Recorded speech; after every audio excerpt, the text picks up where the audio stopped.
Alright, just been for a run and I had another thought.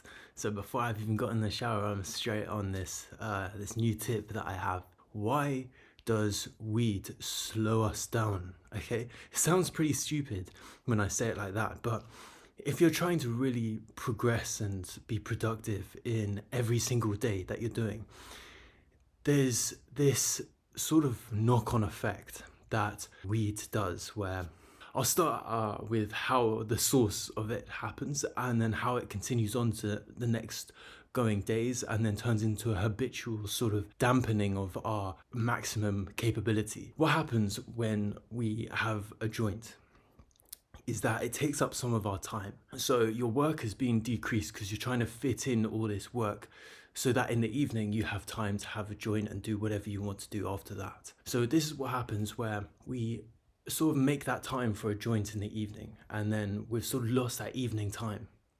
Then we've had a joint and we may be a little bit drowsy or whatever from the dampening of our energy, which is partly what it's for. You know, let's say you've got ADHD or over obsessiveness or something, and you have a joint, and then you're out of that sort of chaotic mindset, and you're sort of medicated now.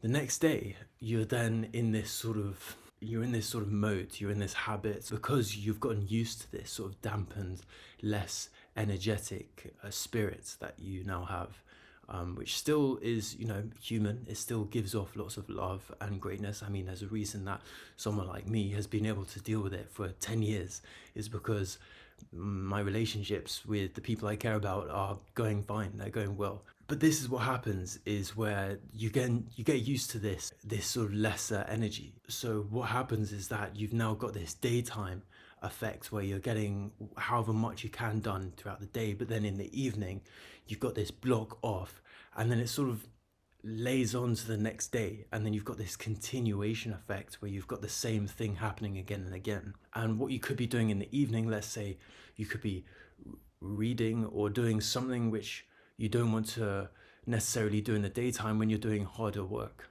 or deep work as it's called, where you get really difficult things done in a flow state and you're really accomplished. And this is what I've noticed with myself, that this evening, now that I have quit, is that in the evenings I now have so much extra time that those things which I was trying to cram into the daytime could be doing in the evening, maybe planning for something else, doing some other hobby or some other preparation for work in the coming week or days or whatever. You know, maybe I want to plan YouTube videos and that's not something I really want to do in the daytime when I'm actually doing harder work.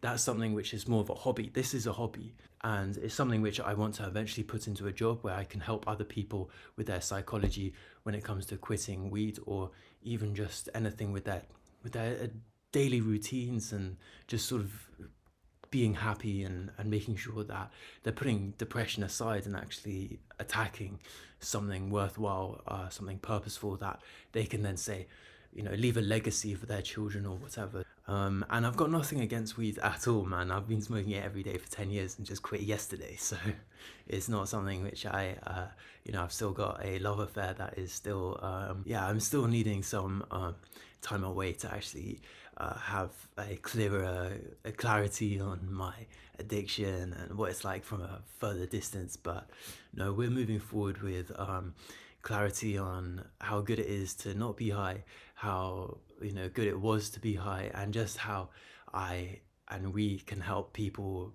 be their best selves in every state. And so that's what this is about. This channel is about sobriety and being as happy as we are now as we were when we were high. So yes, one love.